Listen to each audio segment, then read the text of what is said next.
D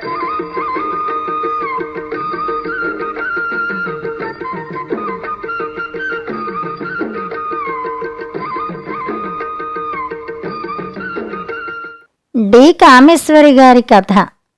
తోడొకరుండిన. Door bell మోగింది. పాల packet గుమ్మంలో పడేసి పోవచ్చుగా, మళ్ళీ బెల్ కొట్టడం ఎందుకు? ఎన్నిసార్లు చెప్పినా ఆ కుర్రవెధ వెండు. ఇంకా పూర్తిగా చీకట్లు పోనేలేదు. తెలవారుతుండగా అప్పుడే మంచి నిద్ర పడుతోంది. అసలే చలికాలం. అందులోనూ దుప్పటి కప్పుకుని పడుకుంటే అస్సలు లేవాలనిపించదు. విసుక్కుంటూ లేచి తలుపు తీసింది సావిత్రి. ఎదురుగా కనబడిన మొహం చూసి బిత్తరపోతూ, నువ్వా? మీరా? ఏమిటిలా హఠాత్తుగా? ఫోనైనా చెయ్యవచ్చు కదా? అల్లుడిని చూసి నైట్ గౌన్ సర్దుకుంటూ గాబరాగా అంది. చెప్పి వచ్చినాగాని ఇక్కడెవరూ మాకు హారతలిచ్చి స్వాగతించారని తెలుసుగా. వ్యంగ్యంగా ఓ నవ్వు విసిరాడు అల్లుడు. గుమ్మంలోంచి తప్పుకుని రండి లోపలికి అంది సావిత్రి. షోల్డర్ బ్యాగ్తో లోపలికి వచ్చి కూతురు గదివైపు వెళ్ళిపోతుంటే, కాసేపు ఈ గదిలోకి వెళ్ళి పడుకోండి, ఇంకా పూర్తిగా తెల్లవారలేదుగా, అమ్మాయి మంచి నిద్రలో ఉంది, మళ్ళీ పిల్లాడు నిద్రలేచిపోతాడు అంటూ మూడో గదివైపు చెయ్యి చూపించింది సావిత్రి. అవునులేండి, ఆవిడగారికి ఇప్పుడప్పుడే తెల్లారదుగా అన్నాడు అల్లుడు మళ్ళీ ఓ వ్యంగ్యపు నవ్వు నవ్వి. లోపలికి వెళ్ళి తలుపేసుకున్నాడు. సావిత్రి తన గదిలోకి వెళ్ళి పక్క మీద వాలిందే గాని ఇంక నిద్రేం పడుతుంది? తెల్లారి ఎదుర్కోబోయే సంఘటనలు. అటు అల్లుడు ఇటు కూతురు ఇద్దరికిద్దరే. ఒకరి మాట మరొకరు వినరు. తమదే రైట్ అంటారు తప్ప ఎదుటి మనిషిని అర్థం చేసుకునే ప్రసక్తే లేదు. మధ్యలో తనకే చచ్చే చావొచ్చింది. ఆయన కల్పించుకోరు, పట్టించుకోవడం ఎప్పుడో మానేశారు. చెప్పి నాకింకేం చెప్పొద్దు, వాళ్ళ ఏడుపు వాళ్ళని ఏడవని. ఆయన పట్టించుకోరు, ఆయన కల్పించుకోరు, పట్టించుకోవడం ఎప్పుడో మానేశారు. ఏడాది కాలంగా చెప్పి నాకింకేం చెప్పొద్దు, వాళ్ళేడుపు వాళ్ళని ఏడవని. నా ప్రాణం విసిగిపోయింది. ఇది వెళ్ళదు, అతను వదలడు అంటూ ఏం చెప్పినా చెవులు మూసేసుకుంటాడు తన భర్త. ఏమిటప్పుడే లేచావు? పడుకో కళ్ళిప్పి బద్ధకంగా అన్నాడు మూర్తి. ఏం పడుకుంటాను, అవతల అల్లుడుగారు వేంచేశారు విరక్తిగా అంది సావిత్రి. ఏమిటి, వివేక్ వచ్చాడా? కప్పుకున్న రొజాయి తీసేసి లేచి కూర్చున్నాడు మూర్తి. వచ్చాడు. పేర్లోనే తప్ప ఏ కోసానా ఇసుమంతైనా వివేకం లేదు. అవును, నీ కూతురుకు కూడా పేర్లో తప్ప సౌమ్యత లేనట్టుగానే. ఆయన విసుర్లు. మీకు కూతురే, ఆ మాట మర్చిపోకండి. చురుగ్గా చూస్తూ పక్క మీద నుంచి లేచి బయటికి వెళ్ళిపోయింది. తెల్లవారాక బ్రష్ చేసుకుని కాఫీ కోసం వంటింట్లోకి వచ్చిన సౌమ్యతో, మీ ఆయన వచ్చాడు కాఫీ కలుపుతూ లోగొంతుకుతో చెప్పింది సావిత్రి. సౌమ్య చటుక్కున తల్లివంక చూసి, అలా అనొద్దని ఎన్నిసార్లు చెప్పాలి నీకు? చిరాగ్గా అంది. సరే, వివేక్ వచ్చాడు. సావిత్రి అంతకంటే తీవ్రంగా అంది. రాణి, నాకెందుకు చెప్పడం?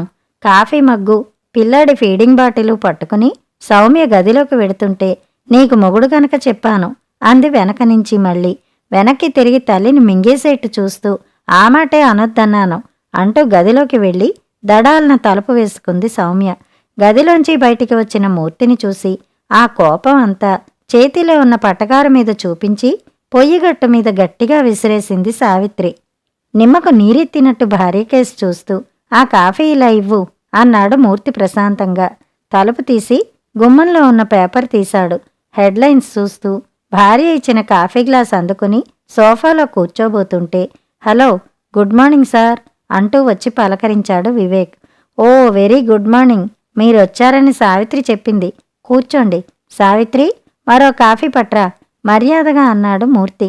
కాఫీ తాగుతూ పేపర్ చూస్తూ, ఏమిటి ఇలా వచ్చారు అని అడిగాడు.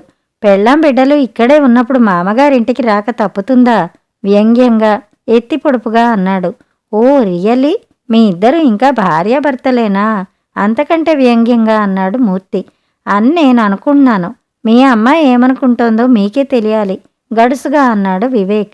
నాయనా, మీ ఇద్దరికీ ఓ నమస్కారం. మీ ఇద్దరు భార్యాభర్తలో కాదో మీరే తెలుసుకోండి. ఆ పని మీరు చెయ్యకపోతే మీకు సాయపడ్డానికి కోర్టులున్నాయి. మీ ఇద్దరికీ చెప్పలేక మాకున్న ఓపిక, సహనం అన్నీ నశించిపోయాయి. కన్నాం కాబట్టి దాన్ని ఇంట్లోంచి పొమ్మనలేకపోతున్నాం అంతే విరక్తిగా అన్నాడు మూర్తి. సావిత్రి వచ్చి కుర్చీ జరిపి కూర్చుంటూ, వివేక్, ఇదేమీ బాగాలేదు. ఇద్దరికిద్దరూ ఇలా పంతాలకు పట్టింపులకు పోతే ఎలా? మీ మధ్య ఒక పిల్లాడు ఉన్నాడన్న విషయం మర్చిపోకండి. రేపు వాడు కాస్త పెద్దయిన తర్వాత నాన్న ఏడి అని అడిగితే, అవును, అది మీ అమ్మాయి ఆలోచించుకోవలసిన వ్యవహారం. ఆ మాత్రం కూడా ఆలోచించకుండా ఆమెకి ఆ మొండి వైఖరి, ఆ ధైర్యం ఏమిటో నాకైతే అంతుపట్టడం లేదు. మీకేమైనా అర్థం అవుతోందా?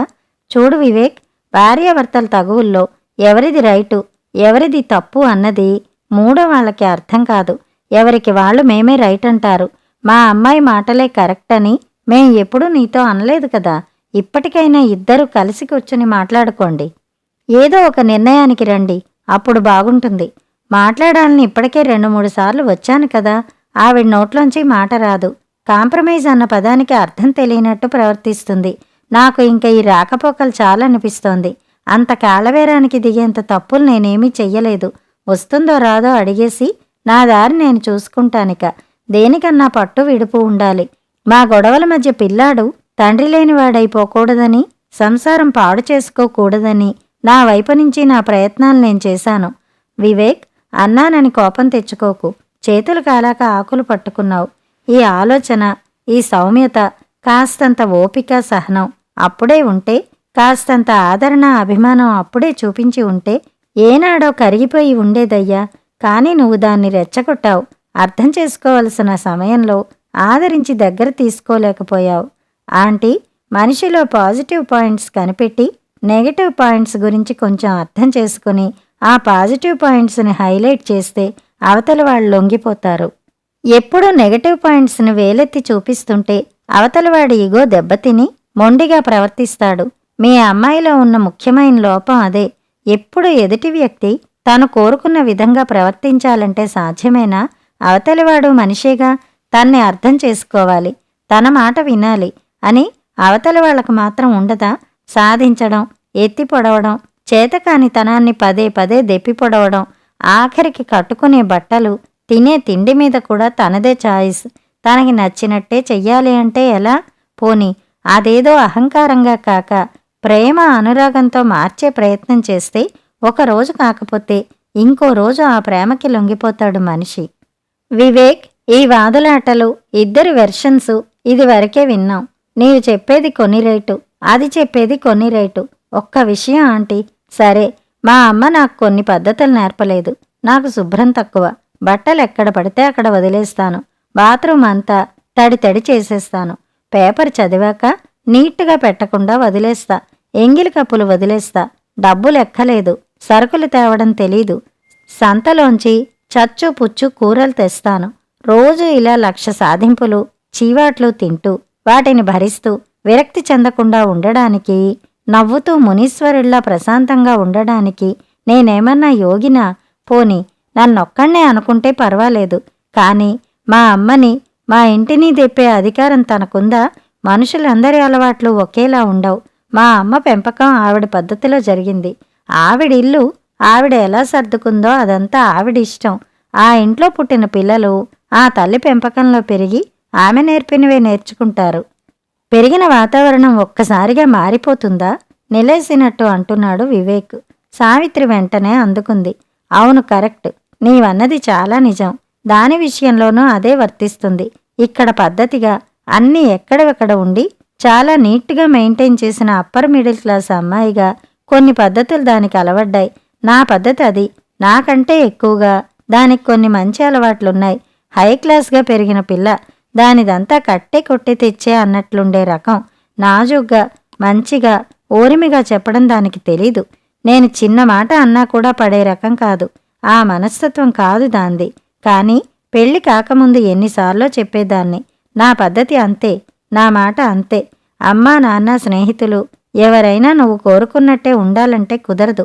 నీకు నచ్చకపోతే నచ్చ చెప్పే తీరు ఇది కాదు. మంచిగా మనిషిని మార్చుకోవాలనేదాన్ని. చెప్పడం సులువే అనేది. మీ ఇద్దరూ పెళ్లి కాకముందు ఒకే ఆఫీసులో పనిచేశారు. 6-7 నెలలు ప్రేమించుకున్నారు. కలిసి తిరిగారు. ఆ టైంలో అంత పూర్తిగా కాకపోయినా ఒకరి గురించి మరొకరు కొంతైనా అర్థం చేసుకుని ఉంటారు. మీరిద్దరికీ ఒకరి గురించి ఒకరికి అన్నీ నచ్చిన తర్వాతే ఇష్టపడి చేసుకోవడానికి ఒప్పుకున్నారని మేము మా అంగీకారం తెలియచేశాం. అవునాంటీ, ఇందులో మిమ్మల్ని అనడానికేమీ లేదు. కానీ నేను సౌమ్యలో ప్లస్ పాయింట్స్ చూసి ఆకర్షితుణ్ణయ్యాను. తన తెలివి, స్మార్ట్నెస్, పనిలో ఏకాగ్రత, నిర్దిష్టమైన అభిప్రాయాలు, ముచ్చటగొలిపే ఆకారం అన్నీ నాకెంతో నచ్చాయి. తను నాలో పాజిటివ్ పాయింట్స్ చూసే ఒప్పుకుందనుకున్నా. కానీ అంత తెలివైన అమ్మాయి నిన్ను ఎంచుకోవడంలో నేను బోల్తా పడిపోయాను అని నన్ను అంటుంటే నా ఆత్మాభిమానం, నా అహం దెబ్బతినదా? మొదట్లో సరదాగా భావించి దులిపేసుకునేవాడిని.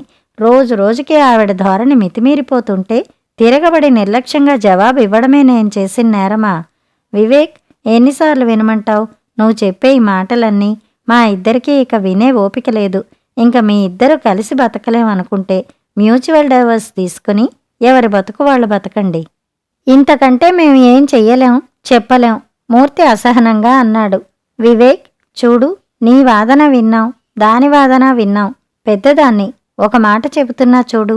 25 ఏళ్లు ఒకచోట ఆడపిల్ల పెరిగి పెళ్లి పేరుతో ఇంకో చోటకి వెళ్ళి అక్కడ కొత్త మనుష్యులు, కొత్త అలవాట్లు, కొత్త చోటు, కొత్త రుచులు, కొత్త పద్ధతులు, వీటన్నిటి మధ్య అలవాటు పడి ఇమడ్డానికి మానసికంగా ఎంత మదన పడుతుందో మగాళ్ళకి అర్థం కాదు. ఏం చెయ్యాలో, ఎక్కడ కూర్చోవచ్చో, ఏం మాట్లాడచ్చో, ఏ పని చెయ్యొచ్చో, అలా చేస్తే ఏమంటారో, ఇలా చేస్తే ఏమంటారో అని 1,00,000 సందేహాలు, భయాలతో ఆడపిల్ల అత్తింట్లో అడుగుపెట్టాక అక్కడి పరిస్థితులకు అనువుగా తన్ని తాను మలుచుకోవడానికి కొంత సమయం పడుతుంది. చిన్నప్పుడు పెళ్ళిళ్ళు, అత్తింటి కాపురాల రోజుల్లో అమ్మాయిలు తొందరగా పెద్దల సలహాలతో ఇమిడిపోయేవారు. ఇప్పుడు చదువుకున్న అమ్మాయిలకు ఆర్థిక స్వతంత్రం వచ్చాక తమ వ్యక్తిత్వంలో, అభిరుచుల్లో మార్పులు వస్తాయి. అలాంటి అమ్మాయిలు అత్తారింట్లో అంత తొందరగా కొత్త జీవితానికి అలవాటు పడలేరు. వాళ్ళ ఆత్మాభిమానం ఒప్పుకోదు. నేనేం తక్కువ అనే ఫీలింగ్ ఉంటుంది అమ్మాయిల్లో. అలాంటప్పుడు భర్త ఆమెకు భరోసా ఇవ్వాలి. మన ఇద్దరి ఇల్లు, మనం కలిసి జీవించాలి. అలకలు, అపార్థాలు ఏం వచ్చినా మనమే మాట్లాడుకుని సరిదిద్దుకుందాం అని ప్రేమాభిమానాలు చూపితే అమ్మాయిలు త్వరగా సర్దుకుపోతారు. ఇది నా ఇల్లు, వీడు నావాడు అనే ప్రేమకి లొంగిపోతారు. అలా కాకుండా నా అలవాట్లు నావి, నీకు నచ్చినట్లు నేనెందుకుండాలి అనుకుంటే ఆ సంసారంలో సామరస్యం లోపిస్తుంది. గొడవలు మొదలవుతాయి. ఉద్యోగం ఉన్న ఆడవాళ్లు ఇటు ఇంటి పని, అటు బయట ఉద్యోగం రెండూ చెయ్యాలని ఆశించకూడదు. ఇద్దరూ సమానంగా పనులు పంచుకోవాలి. ఆమె కష్టాన్ని గుర్తించాలి. అలాంటి భర్తల్నే ఈనాటి ఆడపిల్లలు కోరుకుంటున్నారు.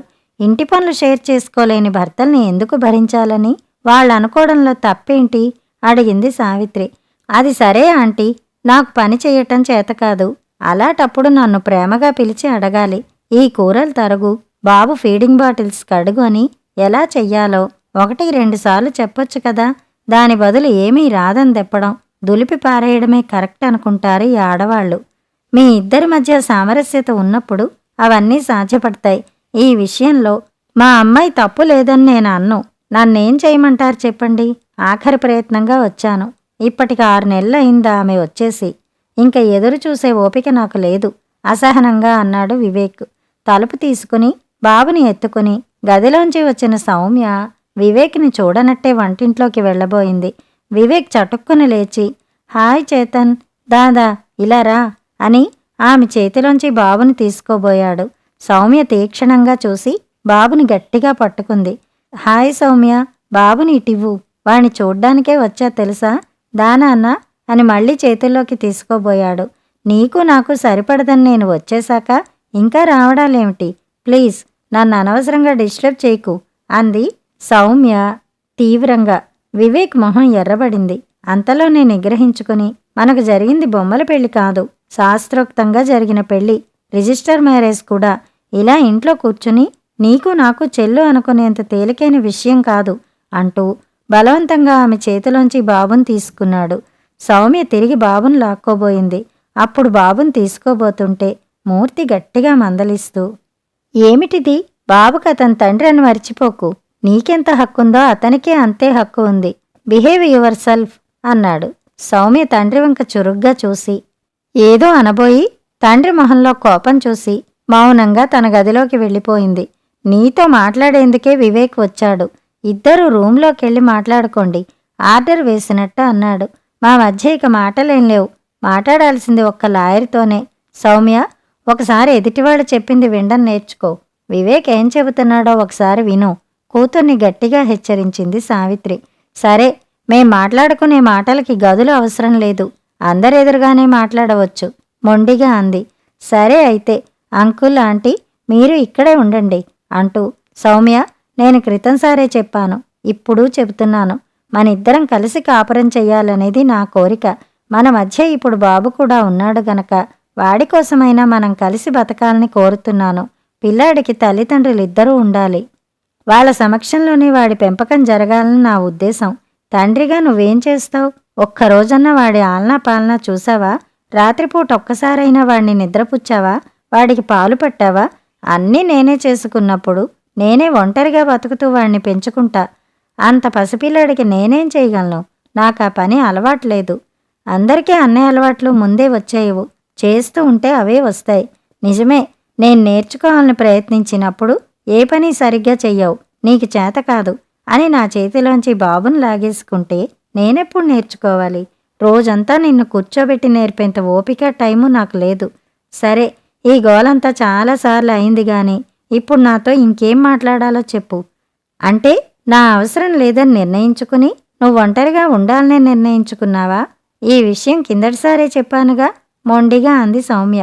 వివేక్ ఒక్క క్షణం సౌమ్య తల్లిదండ్రుల వంక చూసి, విన్నారు కదా, ఇక మాట్లాడడానికి ఏమీ లేదన్న తర్వాత ఇక ఆమె కాళ్ళు పట్టుకునేంత ఓపిక సహనం నాకు లేవు అని బాబును ముద్దు పెట్టుకున్నాడు.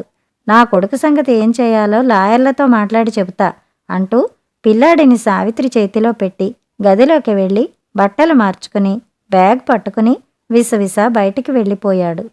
ఇంత అహంకారం పనికిరాదు.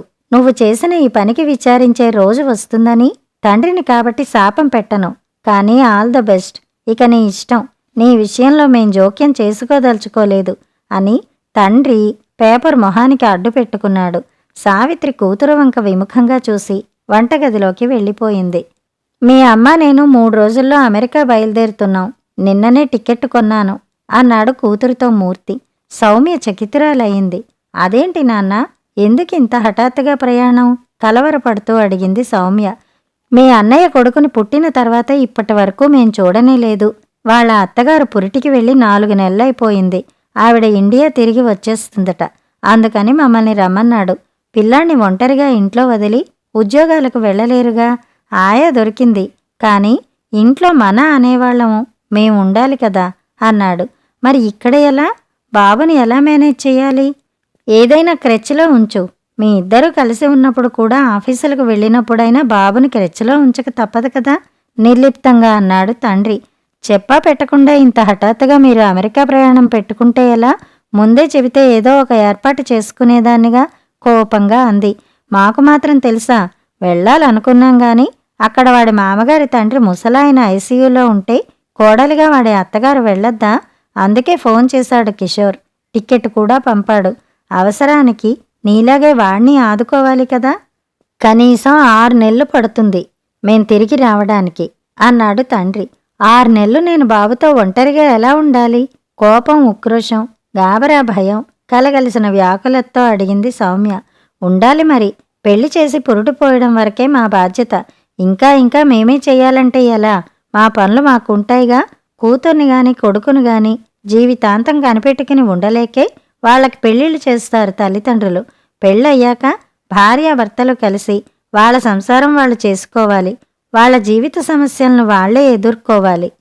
మొగుడు అక్కర్లేదని నువ్వు అనుకున్నప్పుడు ఒంటరిగానే నీ బాధ్యతలు మోయాలి. అవసరానికి తల్లిదండ్రులు ఆదుకుంటారు గాని ఆ జన్మాంతం నిన్ను నీ పిల్లల్ని కనిపెట్టుకుని ఉండే ఓపిక మాకు మాత్రం ఉంటుందా? పిల్లల బాధ్యతలు తీరిపోయి ఉద్యోగ విరమణ చేశాక కాస్త 4 చోట్ల తిరిగి గుళ్ళు గోపురాలు చూద్దామనుకున్నప్పుడు ఈ కొత్త బాధ్యతలు మా నెత్తిన వేస్తే అవన్నీ మేం మోయలేం. మాకు కాస్తంత విశ్రాంతి, తీరిక కావాలి కదా. సౌమ్య తల్లిదండ్రుల కేసు చొరచొరా చూసింది. నేను వివేక్ దగ్గరికి వెళ్ళను అన్నాను కాబట్టి నాకు పాఠం ఈ విధంగా నేర్పాలనుకుంటున్నారా? నాకు బుద్ధి చెప్పడానికేనా మీ ప్లాన్ అంతా? Don't be silly. అన్నయ్య కొడుకు పుట్టిన దగ్గర నుంచి వియ్యపురాలు ఇండియా తిరిగి వచ్చాక మేం వెడదామన్న ప్లాన్ ముందుగా అనుకున్నదే కదా. మొహం ఎర్రబరుచుకుని విసురుగా పిల్లాడిని తీసుకుని లోపలికి వెళ్ళిపోయింది సౌమ్య. 2 రోజులు తల్లిదండ్రులతో మాట్లాడడం మానేసింది. వాళ్ళు కూడా ఏమీ జరగనట్టే వాళ్ళ ప్రయాణం ఏర్పాట్లు వాళ్ళు చేసుకున్నారు. నెల రోజుల తర్వాత ఒక రాత్రి సౌమ్య ఫోన్ చేసింది ఏడుపు గొంతుతో. డాడీ, బాబు మెట్ల మీద నుంచి పడిపోయాడు. తలకి దెబ్బ తగిలి బాగా రక్తం వచ్చి తెలివి తప్పిపోయాడు. అయ్యయ్యో, మరెలా? ముందు ఆస్పత్రికి తీసుకెళ్ళు. ఫోన్లో గాబరాగా అరిచాడు మూర్తి. తీసుకెళ్ళా, తెలివి వచ్చే వరకు ఏం చెప్పలేమంటున్నారు. డాడీ, మమ్మీ, మీరు వెంటనే రండి. ఏడుస్తున్న కూతురు ఎటువంటి పరిస్థితిలో ఉందో వాళ్ళకి అర్థమైంది. వస్తాం, కానీ 2 రోజులన్నా పడుతుంది. ముందు నువ్వు వివేక్కి ఫోన్ చేయి. తండ్రికి వెంటనే చెప్పాలి. మాట్లాడే అవకాశం ఇవ్వకుండా ఆర్డర్ వేసినట్టే కఠినంగా చెప్పి ఫోన్ పెట్టేసి తల పట్టుకుని కూర్చున్నాడు మూర్తి. మీరు కూడా అతనికి ఫోన్ చేయండి, సలహా ఇచ్చింది సావిత్రి. తెల్లారాక వివేక్ నుంచి ఫోను. బాబు కళ్ళు తెరిచాడని, నార్మల్గానే ఉన్నాడని, కొన్ని పరీక్షలు మెదడుకి చేయాలన్నారని, బాబు కాస్త కోలుకున్నాక మిగతా పరీక్షలు చేస్తారని చెప్పాడు. మీరు బెంగపడకండి, నేనున్నాను, చూసుకుంటున్నా, ఎప్పటికప్పుడు ఫోన్ చేస్తా అని చెప్పాక అందరూ కుదుటపడ్డారు. వారం తర్వాత మళ్ళీ ఫోన్ చేశాడు వివేక్. బాబుని తీసుకుని ఇంటికి వచ్చామని, అన్ని పరీక్షల్లో నార్మల్ రిపోర్ట్లే వచ్చాయని చెప్పాక స్థిమితపడ్డారు సావిత్రి, మూర్తి. 3 నెలలు గడిచాయి. ముందుగా అనుకున్న సమయానికే మూర్తి, సావిత్రి ఇండియాకి తిరిగి వచ్చారు. ఇంటికి వచ్చి చూస్తే తాళం వెక్కిరించింది వాళ్ళని. పక్క ఇంట్లో ఉండే కొలీగు గబగబా వచ్చి ఓ కవరు, తాళం చెవి వాళ్ళకి ఇచ్చి వెళ్లారు. ఇంట్లోకి వెళ్ళి సామాను పడేసి ఆరాటంగా ఉత్తరం చదివారు. నేను, వివేక్ బాబు మా ఇంటికి నిన్ననే షిఫ్ట్ అయ్యాం.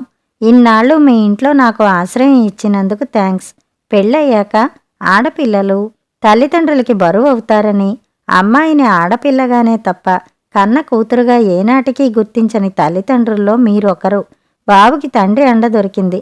నేను కాంప్రమైజ్ అయ్యానో, మనస్ఫూర్తిగా వెళ్ళానో మీకు చెప్పనవసరం లేదు. మీ ఇంట్లోంచి నేను వెళ్ళిపోయినందుకు మీరు సంతోషించండి. అంతే. Good bye, Soumya. దీనికి మతిపోయింది, చూడు ఎలా రాసిందో అన్నారు మూర్తి విరక్తిగా. దాని మొహం, దాని కోపం 4 రోజులు. మనం వెంటనే రాలేదని కోపంలేండి దానికి. వివేకే మనల్ని ఇండియాకి అప్పుడే రావద్దని చెప్పిన విషయం మనం దానితో చెప్పామంటే మళ్ళీ అదో గోల. మనతో మాట్లాడకపోతే ఇప్పుడు కొంపలేం మునిగిపోవు గాని దానికి అపరాధం చేసుకుంటే చాలండి అంది నిశ్చింతగా సావిత్రి. కథ సమాప్తం.